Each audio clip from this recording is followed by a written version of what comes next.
తెలుగు రాష్ట్రాల్లో సాగు చేయబడుతున్న కూరగాయల పంటల్లో మునగ ఒకటి. ఇప్పటికే మొక్క తోటలు నాటిన ప్రాంతాల్లో పైరు నెల రోజుల వయసులో ఉంది. మొక్క తోటలు నరికిన రైతాంగం తిరిగి కార్సీ చేయటం సర్వసాధారణం. మొక్క తోటలతో పోలిస్తే కార్సీ తోటల్లో రైతుకు పెట్టుబడి ఖర్చు చాలా వరకు కలిసొస్తుంది. అయితే కార్సీలో మేలైన యాజమాన్య పద్ధతులు పాటించకపోవటం వల్ల దిగుబడులు నాసిరకంగా ఉంటున్నాయి. మొక్క తోటలకు ధీటుగా రెండవ పంట నుండి నాణ్యమైన దిగుబడులు పొందాలంటే తప్పనిసరిగా కొన్ని మెలకువలు పాటించాలంటున్నారు ఖమ్మం జిల్లా వైరా కృషి విజ్ఞాన కేంద్రం ఉద్యాన శాస్త్రవేత్త వనం చైతన్య.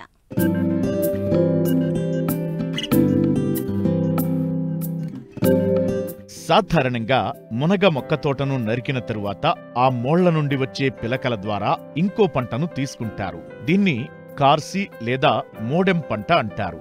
జూన్ జూలై నెలల్లో మునగను నరికిన తరువాత రైతులు కార్సీ తోటల నిర్వహణ పట్ల ప్రత్యేక జాగ్రత్తలు తీసుకుంటారు. మొక్క తోటతో పోలిస్తే కార్సీ సాగులో రైతుకు యాజమాన్యం సులభం. సాగు ఖర్చులు గణనీయంగా తగ్గుతాయి. ప్రస్తుతం రైతులు మునగ కార్సీ తోటల సాగుకు సిద్ధమవుతున్నారు. మంచి యాజమాన్య పద్ధతులు పాటిస్తే కార్సీ తోట నుంచి మంచి ఫలితాలు పొందవచ్చంటూ సూచిస్తున్నారు ఖమ్మం జిల్లా వైరా కృషి విజ్ఞాన కేంద్రం ఉద్యాన శాస్త్రవేత్త వనం చైతన్య. ప్రస్తుత కాలంలో పండించేటువంటి కూరగాయ పంటల్లో మునగ కూడా ప్రధానమైనటువంటి పంట. ఈ మధ్యకాలంలో మునగ యొక్క పంట ప్రాచుర్యం అనేది పొందింది. ఎందుకంటే దీన్ని మనము ఏకవార్షిక పంటగా లేదంటే అంతర పంటలుగా కూడా మనం సాగు చేయడం జరుగుతుంది. మునగలో కూడా ఇదివరకు బహువార్షిక రకాలు ఎక్కువగా సాగు చేసేవాళ్ళు. ఈ మధ్య కాలంలో మనకు ఏకవార్షిక రకాలని సాగు అనేది ప్రాచుర్యంలోకి వచ్చింది.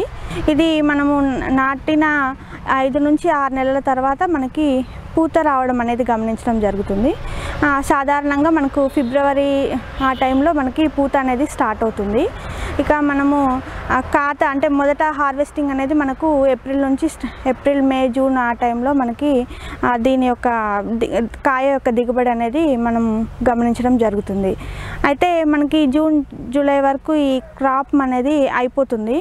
ఈ పంటని ఒకవేళ మళ్ళీ రెండవసారిగా అంటే ఇది రటూన్ క్రాప్ లేదా కార్సీ పంటగా మనం కనుక సాగు చేసుకోవాలి అనుకున్న వాళ్ళైతే కొన్ని మేలైన యాజమాన్య పద్ధతులు కనుక పాటించినట్లయితే మనము కార్సీ పంట కూడా మనకి అధిక దిగుబడి పొందే అవకాశం ఉంటుంది.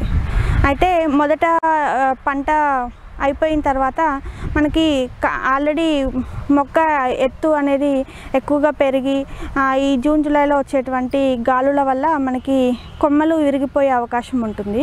కాబట్టి మనము ముందుగానే భూమి ఉపరితలం నుంచి ఒక 3 అడుగుల వరకు మొక్కను ఉంచేసుకొని మిగతా పై భాగాన్ని మనము ఏటవాలుగా నరికివేయాలి. అయితే ఈ టైంలో మనకి ఎటువంటి శిలీంధ్రాలు మనకి ఆశించకుండా ఉండాలంటే మనము దీనికి బోర్డో పేస్ట్ కానీ లేకపోతే కాపర్ ఆక్సిక్లోరైడ్ పేస్ట్ కానీ మనము దీనిపైన పిచికారీ స్ప్రే చేయడం కానీ పూయడం కానీ జరగాలి. ఈ విధంగా చేసిన తర్వాత మనము వచ్చేటువంటి ఈ కొమ్మల నుంచి సైడ్ కొమ్మలు అనేవి మనం రావడం జరుగుతుంది. అందులో ఓన్లీ మనము 2 నుంచి 4 బలమైనటువంటి కొమ్మలను మాత్రమే ఉంచుకొని మిగతా కొమ్మలని మనము తీసివేయాలి. అయితే ఏమంటే ఈ విధంగా పక్క కొమ్మలు రావడం వల్ల మనకి మొక్క అనేది తక్కువ ఎత్తులో ఉండి మనకి కాయలు హార్వెస్ట్ చేసుకోవడానికి మనకు తెంపుకోవడానికి ఈజీగా ఉంటుంది. అంతేకాకుండా మొక్క గుబురుగా పెరగడం అనేది మనం గమనించవచ్చును. అయితే ఇక కార్సీ పంట యొక్క ఎరువుల యాజమాన్య విషయానికి వచ్చినట్లయితే మనము ఎప్పుడైతే మనం జూన్ జూలైలో ఈ మొక్క మొదటి పంట యొక్క మొక్కని మనం కిందికి కట్ చేసుకున్న తర్వాత మనకి 5 కిలోల పశువుల ఎరువు, ఒక 250 గ్రాముల వేపపిండి, అంతేకాకుండా ఒక 250 గ్రాముల సూపర్ ఫాస్ఫేట్ని మనం పాదు చుట్టూ వేసుకొని కళ్ళెపెట్టుకొని నీళ్ళు అందించాలి. తర్వాత మనము ఈ కార్సీ పంటని స్టార్ట్ చేసిన తర్వాత ప్రతి 3 నెలలకి 6 నెలలకు ఒకసారి 9వ నెలకు ప్రతిసారి కూడా మనము 100 గ్రామ్ ఒక్కొక్క చెట్టుకి 100 గ్రాముల యూరియా, ఒక 50 గ్రాముల మ్యూరేట్ ఆఫ్ పొటాష్ను కనుక మనం వేసినట్లయితే మళ్ళీ మొదటి పంటకి అయితే ఏ విధమైనటువంటి దిగుబడి పొందవచ్చునో రెండో పంటకు కూడా మనము అంతే దిగుబడి పొందే అవకాశం ఉంటుంది. గతంలో మునగలో బహువార్షిక రకాలను రైతులు సాగు చేసేవారు. ప్రస్తుతం ఏకవార్షిక పంటగా అంతర పంటలుగా సాగు చేస్తున్నారు. అయితే ఏకవార్షిక పంటగా సాగు చేసే రైతులు మొక్కల మధ్య ఉన్న స్థలంలో అంతర పంటలుగా కూరగాయ పంటలు సాగు చేస్తే అదనపు ఆదాయాన్ని పొందేందుకు వీలుంటుంది. మొక్కకి మధ్యలో దూరం అనేది అధికంగా ఉంటుంది కాబట్టి మనకు కలుపు సమస్య అనేది రావడానికి ఆస్కారం ఉంటుంది. మనము ఈ కలుపును అధిగమించడమే కాకుండా రైతు కొంతవరకు ఆదాయాన్ని పెంచుకోవాలనుకున్న వాళ్ళు మనం కొన్ని అంతర పంటలు, ముఖ్యంగా కూరగాయ పంటల్ని కొన్ని అంతర పంటలుగా వేసుకోవచ్చు.